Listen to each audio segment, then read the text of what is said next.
Hi everyone. చాలామంది చార్విక్ పుట్టినప్పుడు చాలా బ్లాక్గా ఉండేవాడు, ఇప్పుడు చాలా ఫెయిర్గా అయ్యాడు, ఏమేమి ప్రోడక్ట్స్ యూస్ చేశారో చెప్పండి అని చెప్తున్నారు. సో నేను చార్విక్ ఫెయిర్గా అవ్వడానికి ఏం ప్రోడక్ట్స్ యూస్ చేయలేదు, కానీ పిహెచ్ బేబీకి సేఫ్ అయిన ప్రోడక్ట్స్ అయితే వాడాను అనమాట.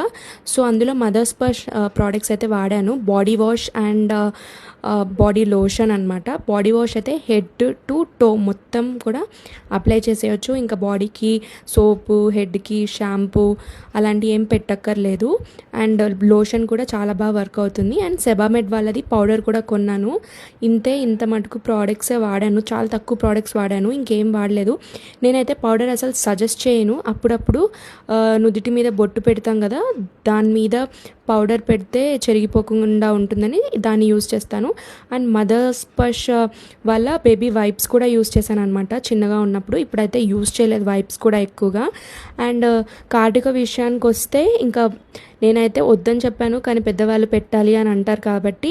సో ఊర్లలో చేస్తారు కదా, బాదం ఇవన్నీ కాల్చేసి ఆవు నేతిలో కాల్చి దీన్ని నేను ఊరు నుంచి తెప్పించుకున్నాను మా అత్తయ్య తోటి. సో ట్రెడిషనల్ మెథడ్లో చేసిన కార్డుక్ అనమాట. సో నెక్స్ట్ వచ్చేసి నల్పమరాది తైలం అనమాట. సో ఇది మెయిన్, నేను వాడికి బాగా యూస్ చేశాను. ఒక బాటిల్ అయితే కంప్లీట్ అయిపోయింది. బాడీ మొత్తం బాగా మసాజ్ చేస్తాను అప్పుడప్పుడు, అట్లీస్ట్ వీక్లీ వన్స్ అలా. ఇప్పుడు వీక్లీ వన్స్ చేస్తున్నాను, చిన్నప్పుడు రోజు చేసేదాన్ని. సో ఇది బాగా వర్క్ అవుతుంది. కొంచెం ఎలర్జీస్, చిన్న చిన్న ర్యాషెస్ ఏమన్నా ఉంటే వాటికి బాగా పనిచేస్తుంది అనమాట. స్కిన్ హెల్త్ని కాపాడుతుంది నల్పమరాది తైలం అనమాట. సో ఇది వాటికి బాగా వర్క్ అయింది. కొంచెం టింటెడ్గా ఉంటుంది.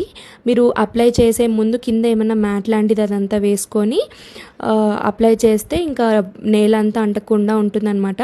అండ్ క్లోత్స్కి కూడా చాలా జాగ్రత్తగా ఉండాలి. లింక్స్ కావాలంటే కామెంట్ చేసేయండి. బాయ్.